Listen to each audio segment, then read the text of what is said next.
Hey everyone, this is Elenbaas from Nightlight Astrology, and today we are going to take some time out to begin reflecting on Venus's upcoming retrograde in the sign of Leo. Venus is now in the sign of Leo and is going to be there for quite some time, the rest of the summer.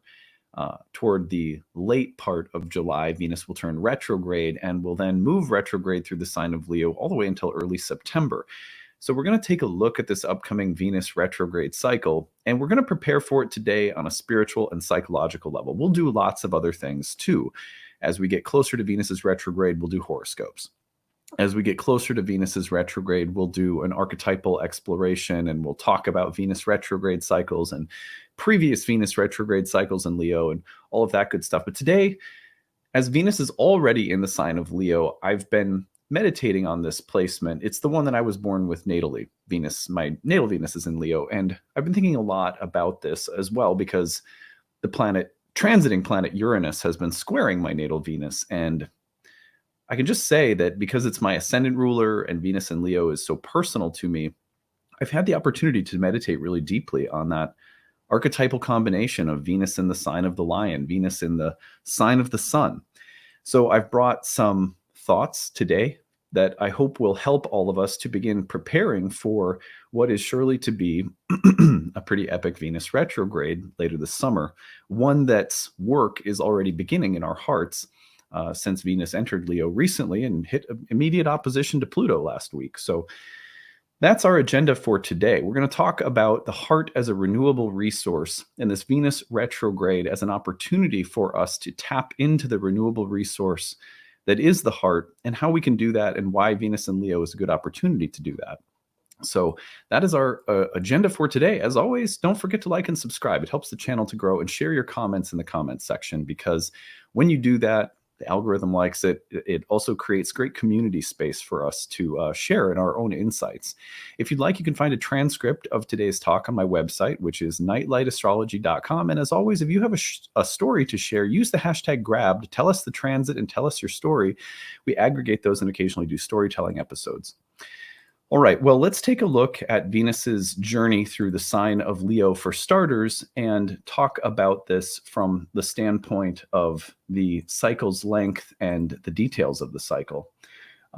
So we're going to move this. I'm going to move this backward just a little bit more so we can see. Here it is. So this is the entrance of Venus into Leo, which was June 5th.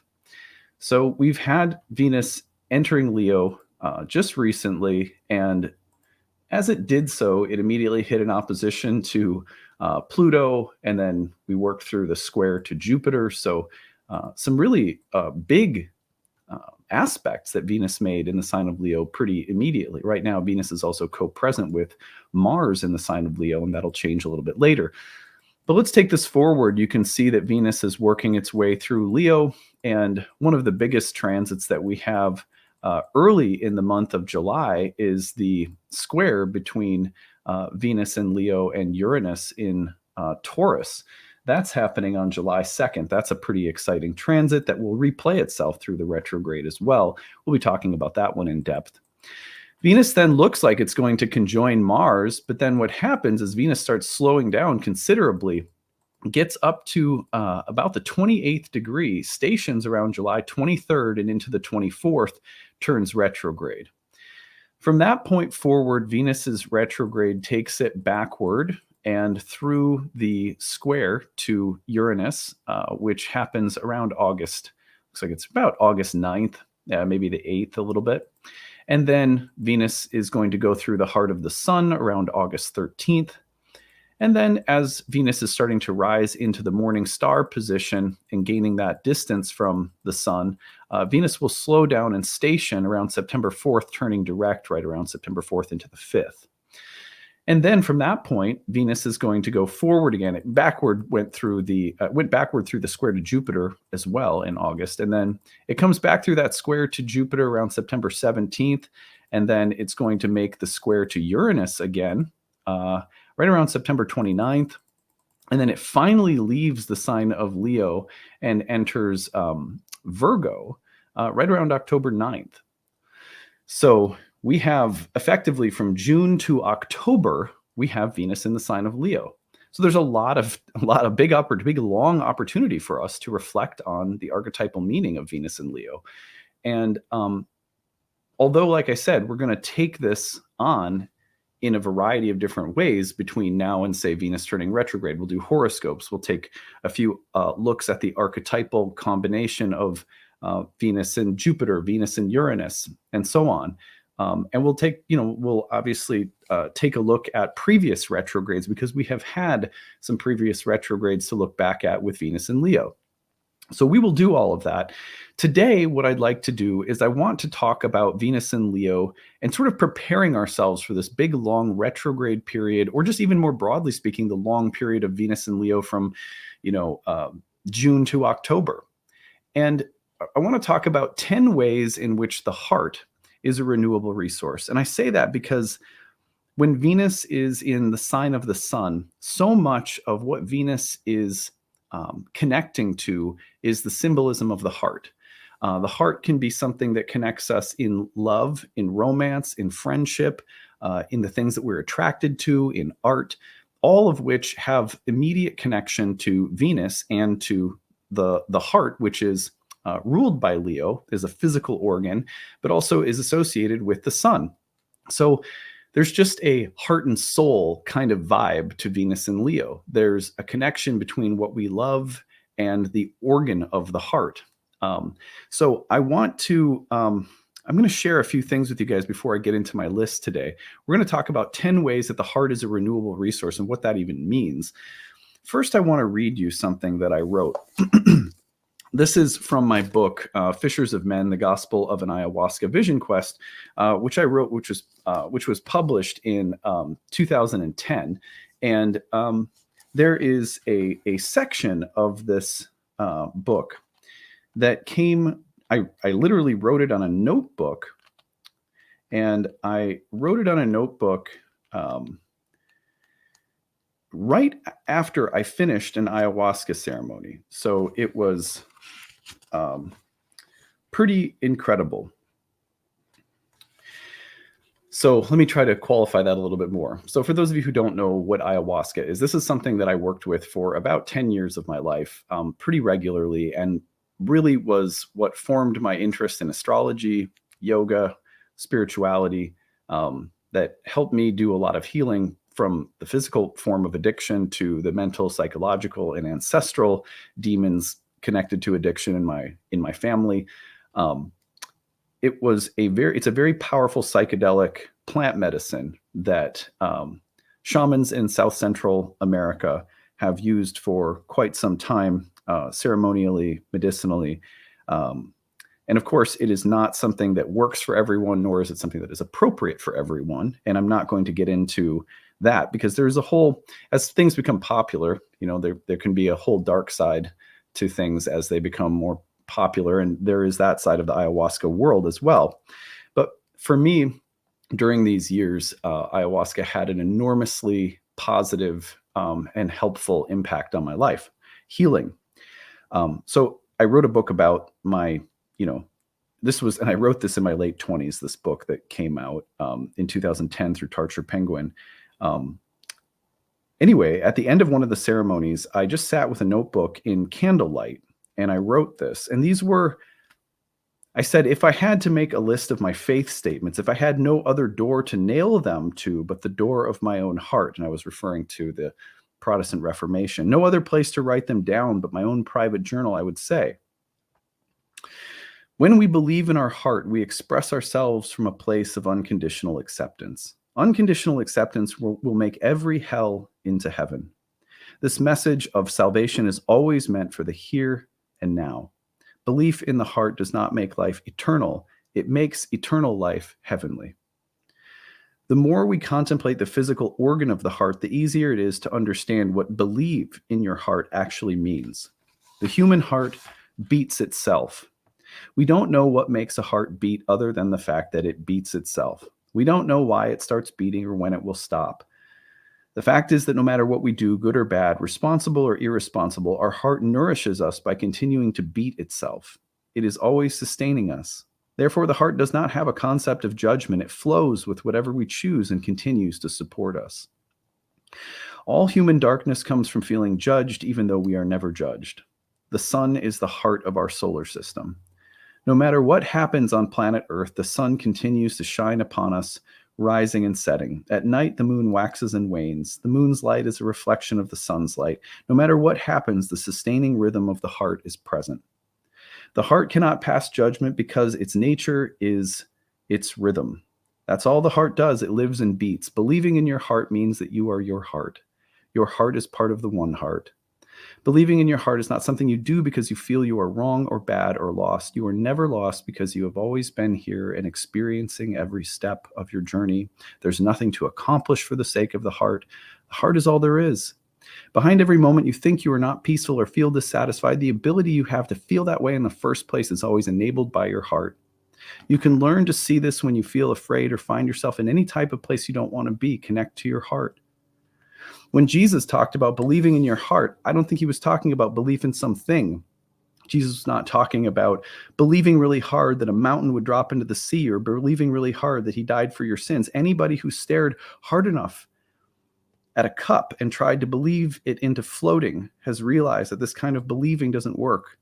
Instead, I think Jesus proclaimed that the larger our belief in the heart becomes, the more we extend our sense of who we are into the larger heart of reality, which is God. A miracle is a perception a person has while awakening to their own heart. Like many other miracle workers, Jesus always emphasized that miracles are meaningless because they extend from the exact same heart that sustains everything, whether it is a miracle, whether it is perceived as a miracle or not. Miracles happen all the time when you believe in your heart, because the heart is the miracle.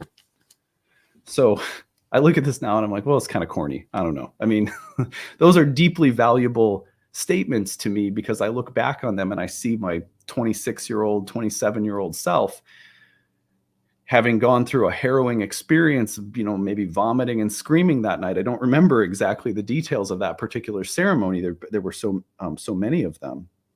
But what I do know is I remember sitting there and writing those statements. It was at that time, it was the single biggest breakthrough I ever had when it came to what faith is all about and what belief in the heart, what does your heart believe to be true, really means. It was a moment where I remember thinking to myself, my physical heart is a metaphor for who I am and for what God is. It is this unconditional pulse of life that allows for the premise of absolutely anything and everything by the virtue of its 100% accepting, supporting, life-affirming rhythm, and it's by its very being. It beats, it is alive, and it says yes because of it. Now, I know that a lot of that may sound sort of grandiose, on a Wednesday or whatever. We're just sitting here, trying to have a day, and now we're talking about universal hearts and all this kind of stuff. It's like, well, where does that place us? There's a passage from one of my favorite books called The Thought of the Heart and the Soul of the World by James Hillman.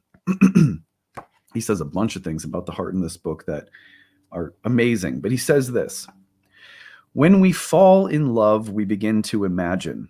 And when we begin to imagine, we fall in love. To this day, depth psychology is caught by the necessary connection of love and imagination, which it has not yet had the philosophy to place. When we fall in love, we begin to imagine. And when we begin to imagine, we fall in love. To this day, depth psychology is caught by the necessary connection of love and imagination, which it has not yet had the philosophy to place. What I hear Hillman saying here is that the heart gives us the ability to imagine. And when we imagine, we fall in love, which is to say we begin to feel the burning pleasure of the heart, which is not the same as an ordinary mundane pleasure. It's a soul pleasure. It's a life-affirming pleasure. It's a kind of accepting, rhythmic, bloody beating yes that gives rise to an existential sense of rightness or It's a joy, it's a pleasure, but it's one that it's more like a hallelujah than it is a the satisfaction you get from eating a really tasty burger or something, although that's pretty good too. When we fall in love, we begin to imagine, and when we begin to imagine, we fall in love. That the heart facilitates living a life, living stories, and that those stories all help us tap into the heart, and that the heart helps us to continue telling stories. That's another way of reading what Hillman is saying here when he tells us that when we begin to imagine, we fall in love, and when we fall in love, we begin to imagine. One of the reasons that I wanted to talk about this today is that I believe very firmly that when Venus is in Leo, and a long stay in Leo with a deep, long retrograde with some very powerful aspects throughout, that we are going to be just deep into the love stories of our life, those that burn in the heart. And the burning is life-giving and life-affirming, and it is the kind of burning that will make a soul more soulful. But we have to be prepared for the way that the heart likes to create stories, the way that the heart likes to imagine a life, and the way that imagining helps us tap into a different kind of love, a different kind of joy, or a different kind of pleasure, an existential, heart-throbbing, bloody pleasure. It's different. And it can be very theatrical and sort of dramatic. So, on that note, here are 10 ways that the heart is a renewable resource. And if we tap into these things while Venus is in Leo, especially during the retrograde, I think that not only will we survive whatever the retrograde dishes up, whatever heartbreaking, heart-making stories start to unfold, but we will thrive. We will actually find that our life is deeper, richer, more meaningful. We won't just survive, but we'll thrive. So number one, the heart accepts what we say and believe about it. Because the heart's nature is accepting, just as rhythmic as the physical beating of your heart. It says yes, it affirms, it is life, including all of it. That if you start saying to yourself, my heart is good, my heart is strong, my heart is capable, my heart is forgiving, my heart is beautiful, my heart is connected to other people, or if you say, my heart is broken, my heart is torn apart, my heart is wounded, that the heart will just say, yes, yes, yes, yes. That doesn't mean that there's anything inherently wrong with saying one thing versus the other, or believing one thing versus the other about your heart. I mean, isn't it amazing that the heart doesn't judge and the heart just says, yes, yes, yes, yes. But that can help us too if we reflect on that. Then we can feed our hearts the stories that we want to live with regard to the nature of the heart itself. My heart is strong. My heart is capable, right? My heart can recover. My heart can learn. My heart can grow. My heart is forgiving. My heart is wise. The heart, in the meantime, just says, yes, yes, yes, yes. Listen this summer to the story that you are telling yourself about your heart. If you want to call it your soul, heart and soul, they go together in a lot of, in the way that we talk about the heart, we often talk about the soul. I don't think it's super important to get out some kind of psychological scalpel and be super finicky and picky about the way we differentiate these things. Sometimes I guess it is, but not all the time. If you say, the heart is like the soul, the heart just goes, yes, yes, yes. So the heart accepts what we say and believe about it. And that's a really beautiful thing that can come in during a long period of Venus in Leo. We can say, I accept myself because my heart is beautiful. And the heart will affirm that. Number two is that the heart grows stronger when we tear off small pieces of it and leave them in special places and people. Sometimes there's and don't get me wrong, I'm no problem with this idea, but there is an idea out there that our soul gets fragmented into all these different pieces. And then you have to pay a shaman, right, to go fly around like an eagle in the ether spaces and like collect them and bring them back. The fragmented pieces have to come back together. And I actually believe that's true.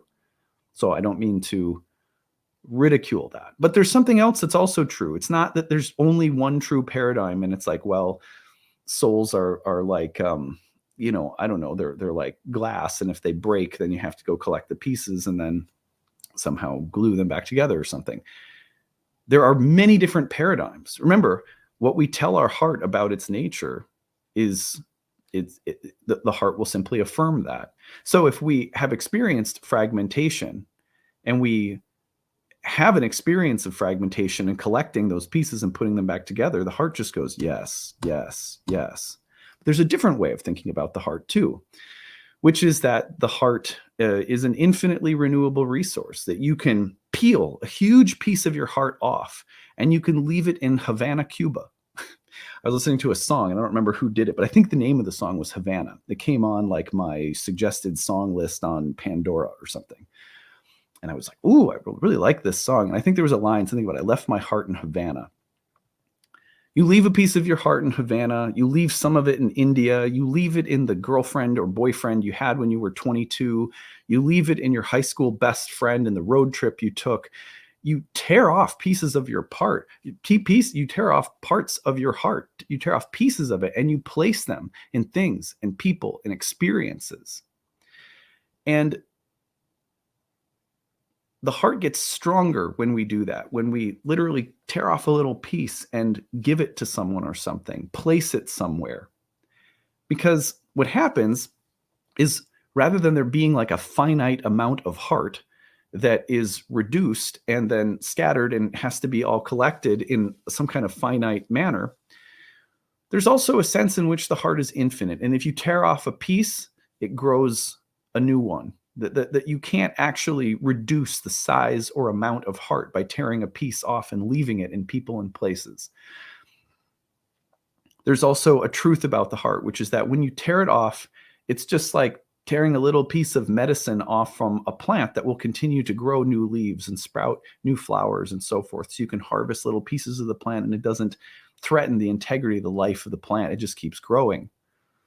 So that's also true about our hearts. And one of the things we can do during this Venus retrograde is to be intentional and deliberate, almost ceremonial, and say, how do I get more conscious about giving pieces of my heart to things and people and moments? The way that I do something, the way that I cook a meal, I can tear off a little piece of my heart, like it's a little bit of parsley or something you're putting on a dish. So believe that it is not only is it okay, but it's good for your heart to find meaningful, deliberate ways of tearing off small pieces of it and planting them in people and environments and actions and so forth. That your heart will grow stronger. And not only that, but then it's like your heart starts developing an ecosystem. My heart lives in many places, in many images, in many people, in many experiences, in many memories. My heart is not just a singular thing that is either intact or out of tact, but it's a living organism that shoots off like the way that trees drop to spread and proliferate their seeds. Number 3, the heart grows stronger when we say yes to our experiences. Remember, I'm just giving that image of the heart from my ceremony and to seeing it being like, yes, yes, yes. I think it is the hardest but most artistic and courageous thing that we can do. And it doesn't always happen in the moment. It can happen later in reflection, but to say yes to all of our experiences. Doesn't matter. You don't have to say yes to your experience in the actual moment of the experience, though that does help. But you can say yes too in reflection. That was a hard day, but as I sit and reflect upon it, I say yes to it. And somehow that brings the experience back into my heart. And my heart is the ultimate yes machine. Bring it back in, baby. Let's go. Gather that in. Bring it in. It's like a mama. Just bring it in. Let's get it into the hug machine. And this hug machine is an existential hug machine. It's not a fluffy BS hug machine. It's deep. It says it has to say yes to the most complicated, confounding, painful, impermanent, difficult experiences, gutsy to do that kind of work. But that's what the heart likes too, because if you bring it in, the heart's like, oh yeah, here we go. Yes, yes, yes, let's go. Number 4, the heart grows stronger when trampled. Did you know, and my wife is the one who taught me this. She's an herbalist, as you guys know. Chamomile, when trampled, they actually literally in certain places will plant chamomile in walking paths because when it's trampled, it emits this beautiful aroma. Not only that, but when chamomile is trampled, it actually helps it grow and proliferate and it gets stronger. So there's some plants that are like that, where if they get trampled, it actually helps them grow and spread and release beautiful smells and aromas. Now, this is a radical one because I'm not advocating that you trample on anyone else's heart or that you go looking to have your heart trampled, but in the case that your heart has been trampled, remember that the heart is like chamomile. The heart has this amazing ability when it's trampled to say yes, right? And to grow stronger. I would say that there are some times when it's really hard to recover from having the heart trampled. There's trauma and there is a long, slow, winding path of recovery for many of us. So I do not mean for this to sound trite or like it is easy or like it doesn't require serious help and intervention at times. But here's what I have learned time and time again from almost 13,000 clients that I've seen in my astrology practice over 13 years.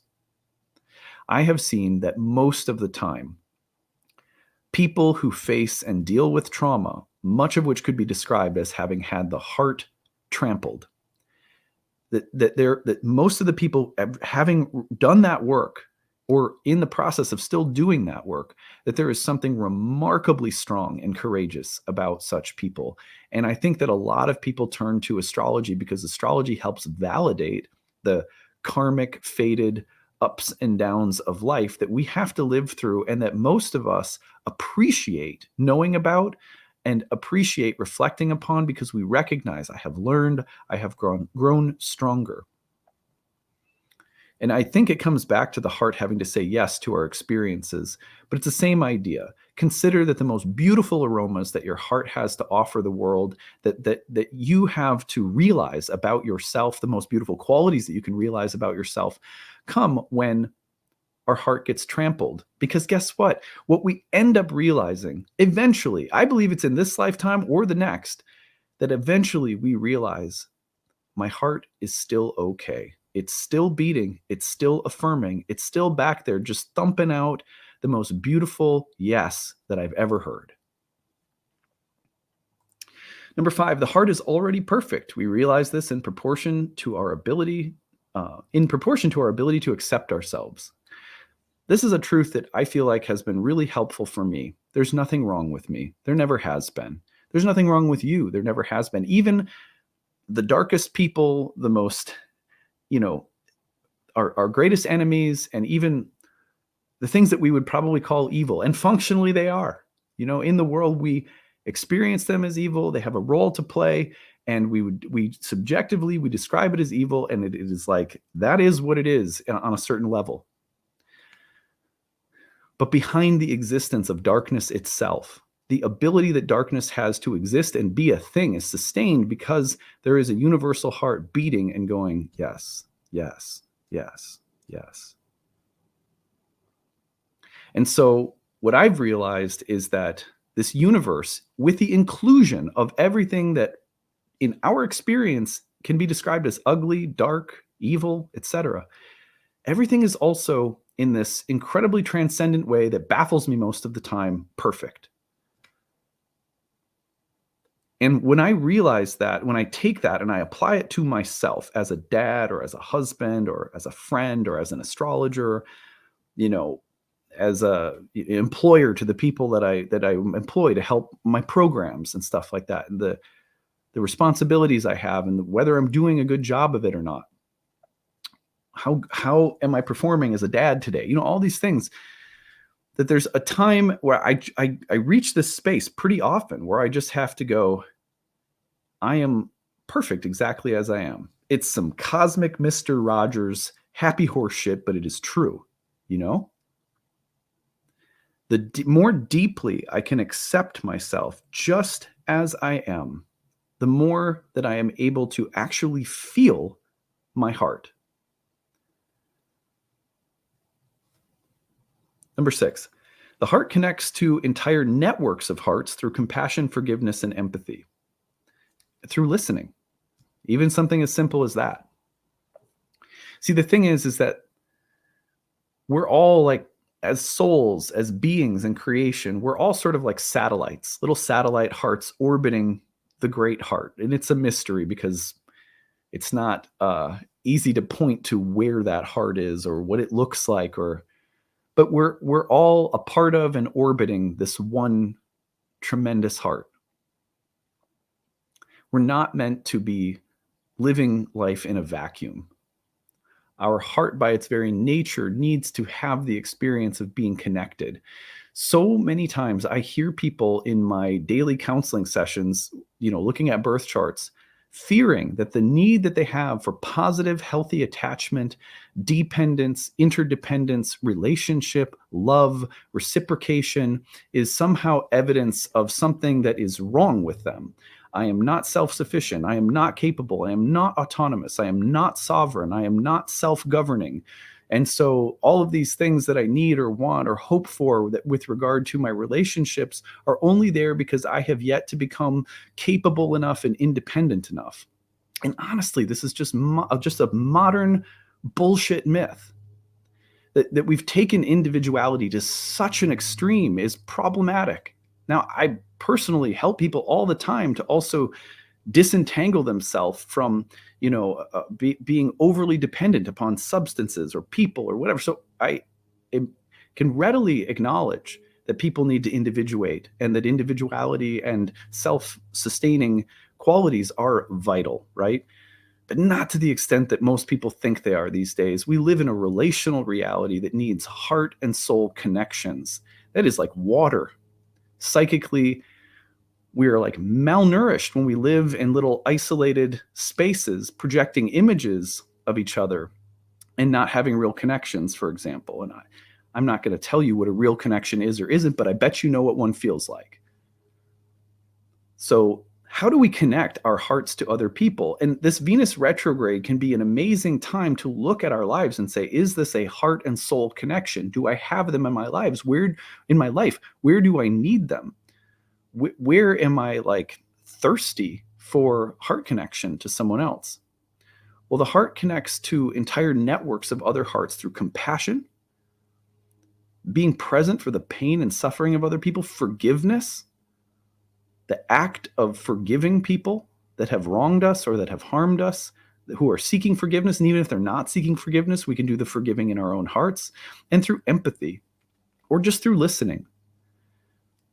A Venus retrograde, no matter what sign, is always good for improving our connections to other people on a heart level. But this one especially, since it's in the sign of the sun, the heart, ruler of the heart.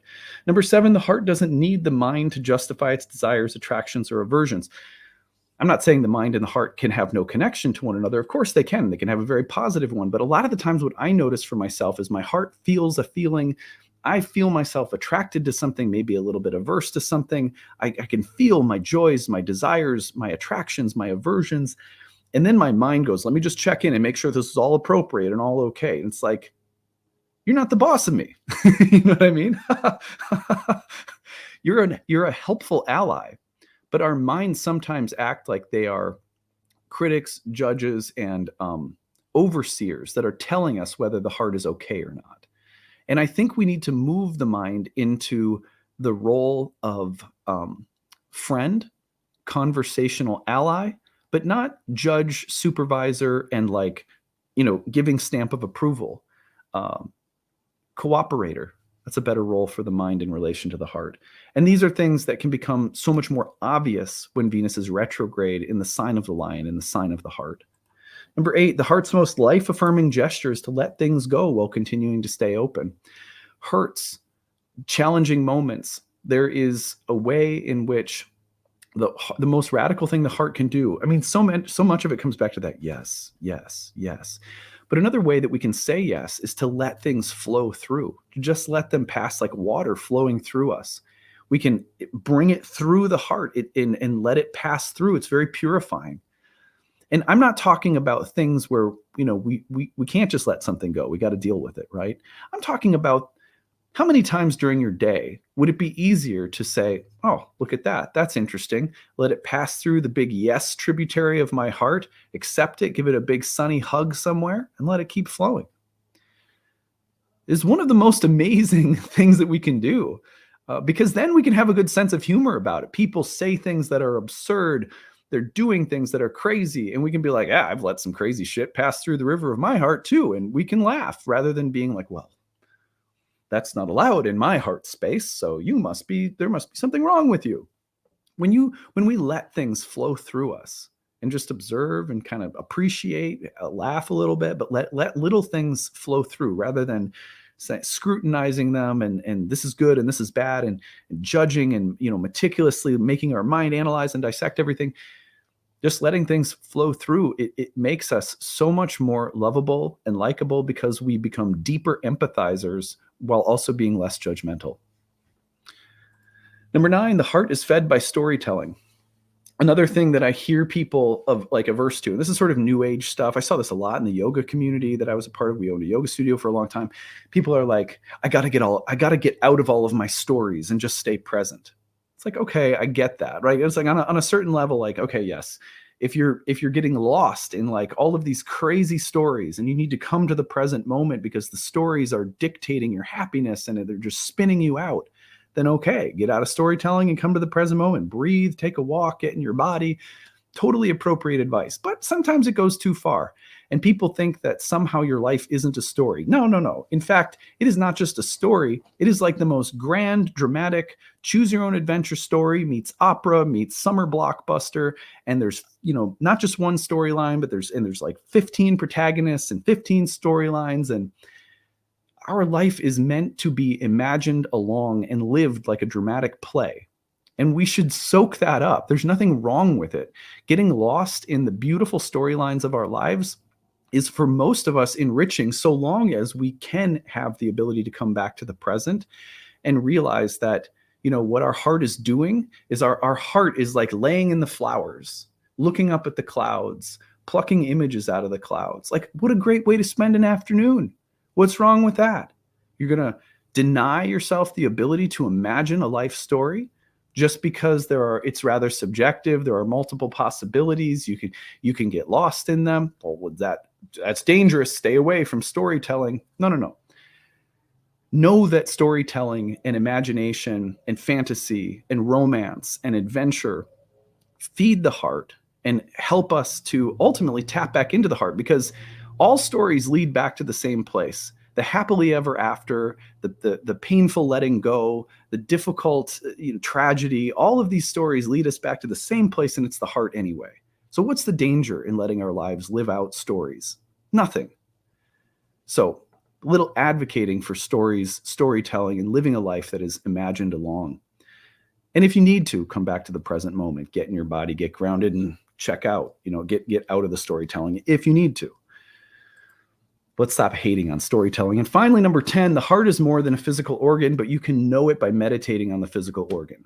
If you want to know what a heart is like spiritually, place your hand on your heart, close your eyes, and feel it. That's what I've got for today. I hope that these pieces of advice, these meditations on the heart, will help you this summer as Venus goes through Leo for many months and takes a nice long retrograde through Leo. Come back to these meditations, and maybe they'll help us as we are getting neck deep in some of the stories of the heart and soul, the painful ones, the life-changing ones, the ones that, it feels like we're just, we're so deep in the dramas of the heart. And that can very much happen when Venus is in Leo in retrograde. But if we come back to what the heart is, and that we are the heart, I think that these truths can help us have a really positive experience, one that affirms us, affirms our lives, helps us deepen our relationships, and strengthen our heart connections. All right, that's what I've got for today. I hope you guys are doing well. We'll see you again tomorrow. Bye, everyone.